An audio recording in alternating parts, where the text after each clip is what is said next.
Okay, so Switch 2 is picking up steam, and the games list is getting genuinely interesting. Today, 10 titles you really don't want to sleep on. There's a long-awaited franchise comeback in here, some small indies that hit harder than they look, and a couple of things I'm still not entirely sure about. Let's get into it.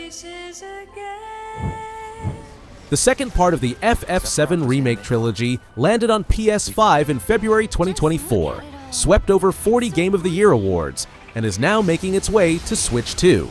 Director Hamaguchi admitted in an interview that the team had real doubts early on. Rebirth is far bigger than Remake. The open areas hit the hardware harder, and the question of whether Switch 2 could handle all of it stayed open until very late in development. Going by the demo, it can. In handheld mode, the game mostly holds its 30 frames per second target, and input latency is surprisingly low for a port of this scale, which is not something you can take for granted. Some hitching in towns, nothing catastrophic, but it's there. DLSS is doing its job, the image holds up. If Rebirth passed you by on PS5 or PC, Switch 2 closes that gap.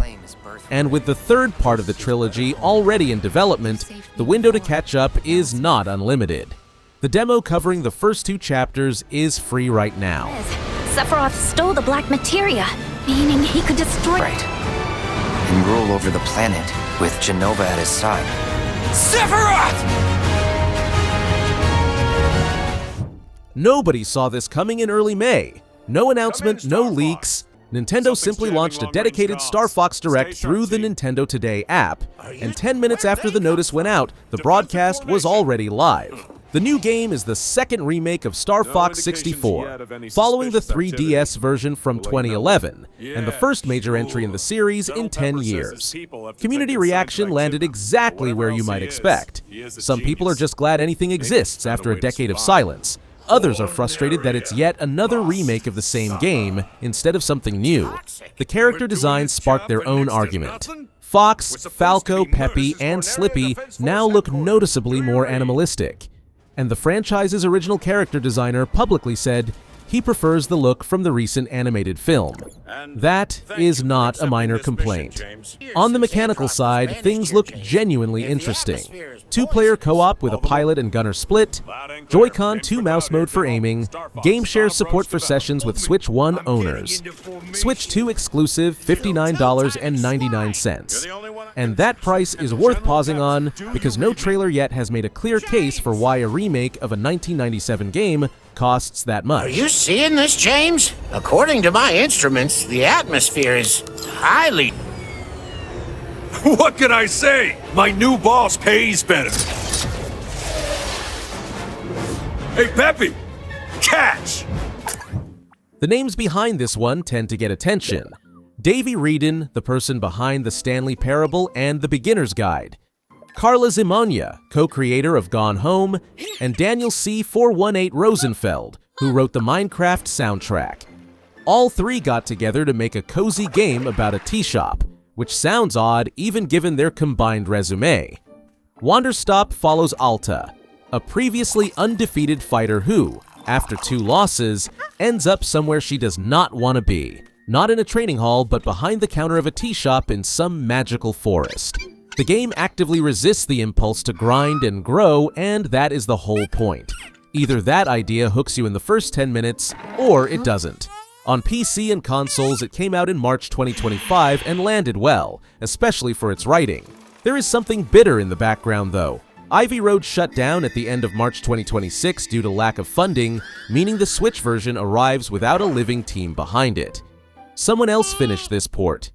How well they finished it is something we will find out in late June.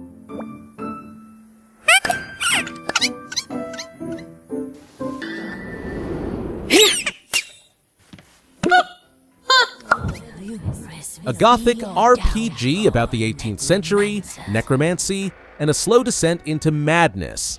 Not the most obvious guest on Switch 2, which makes it more interesting. The PC version came out in summer 2025 and sits at 92% positive reviews on Steam, despite almost nobody talking about it. You play a minor nobleman in an alternate history Venice set in 1733. Blackmail, seduction, diplomacy, forbidden rituals. commanding undead in turn-based combat. Over 400,000 words of branching narrative and 180 named characters, which is a serious amount of content for a small studio. The exact Switch 2 release date still has not been announced, just sometime in 2026, and that vagueness is mildly annoying given the announcement came back in March. The interface question also remains open. This is a text-heavy RPG with a lot of information on screen at once, and how comfortably that translates to a handheld is something we won't know until the first impressions surface. Alexander Pope, I'm sure you know. Undead Seal. All in the name of science, my dear. All in the name of science. Le Cartel Studio and Devolver Digital are back with a sequel to one of the best couch chaos games in recent memory. The original Heave Ho sold close to 1 million copies across PC and Switch. The sequel builds on what worked. 8 new themed worlds, the same grab, swing, drop, or help mechanics, the same controlled anarchy. The big news is that online multiplayer shows up for the first time, supporting up to 4 players. The original was strictly a couch experience, and a lot of people have since lost their roommates. On Switch 2, game share means 1 copy of the game is enough to bring in 3 more players locally or online. The versus mode against co-op is built specifically to start arguments, and that is an honest description from the developers themselves. For family setups or a group of friends, this is one of the cleaner purchases of the summer. Laughing at each other is now possible from across the country.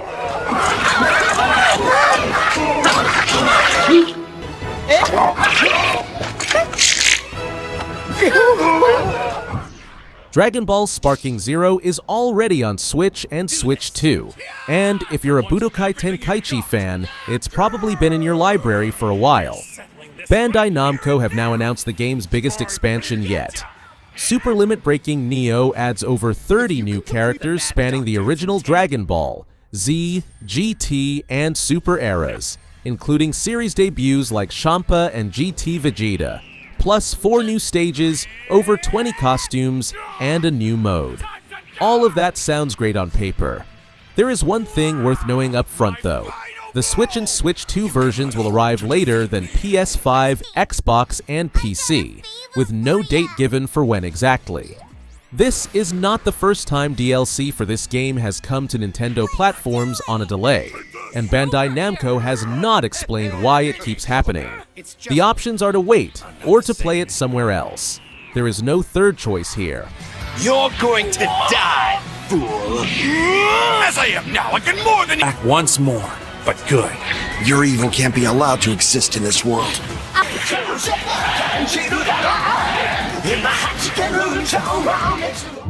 At first glance, another game about tidying rooms and arranging furniture. It's more than that. Whisper of the House came out on PC in August 2025 and sits at 96% positive reviews on Steam. And that score is not just about the cozy vibes. Under the surface of quiet rooms and scattered belongings are the stories of the residents, sometimes touching, sometimes genuinely unsettling.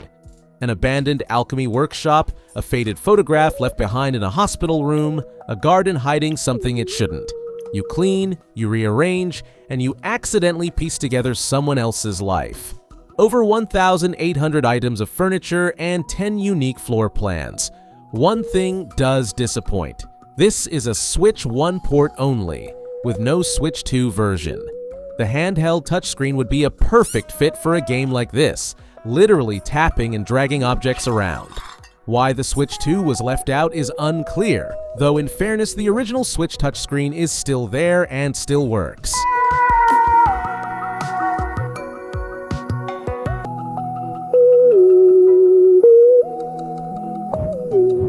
Not every Switch game is built for winding down. Blueberry is a narrative platformer from the co-creator of Orwell, published by Hidden Trap, and it deals with trauma, not as a theme to gesture at, but as the actual subject.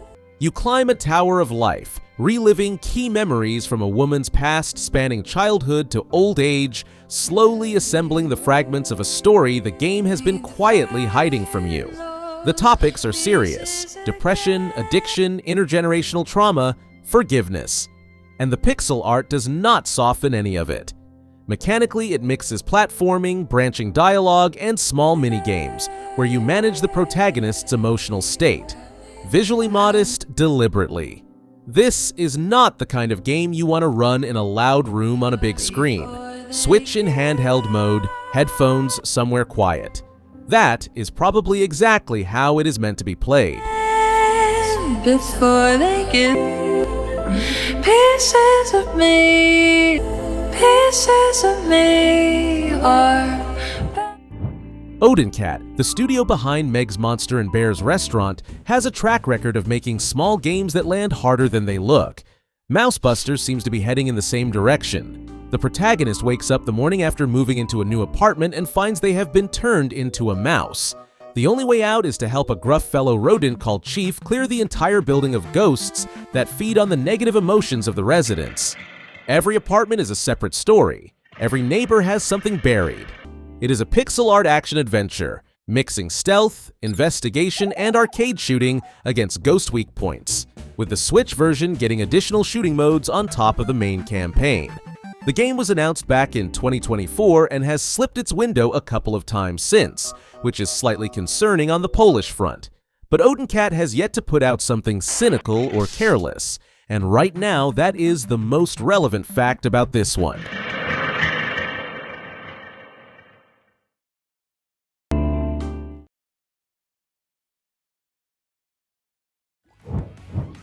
And to close things out, a game not really made for us, but for whoever is sitting next to you poking at the screen. Paw Patrol Dino World from Outright Games and 3D Cloud sends Chase, Marshall, and Sky to the prehistoric Dino Island, where Mayor Humdinger is causing chaos, dinosaurs are running scared, and a volcano is threatening to blow. Each pup brings their own mechanics. Chase uses a tennis ball launcher to trigger environmental switches. Marshall handles water-based obstacles. Sky reaches areas the others can't. The timing is not accidental. The Paw Patrol Dino movie hits cinemas in August 2026, and this game is clearly positioned to ride that wave.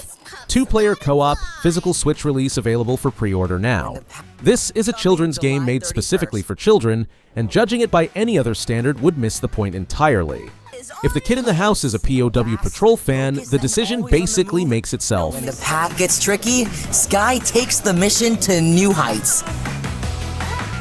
This pup's gotta fly! When the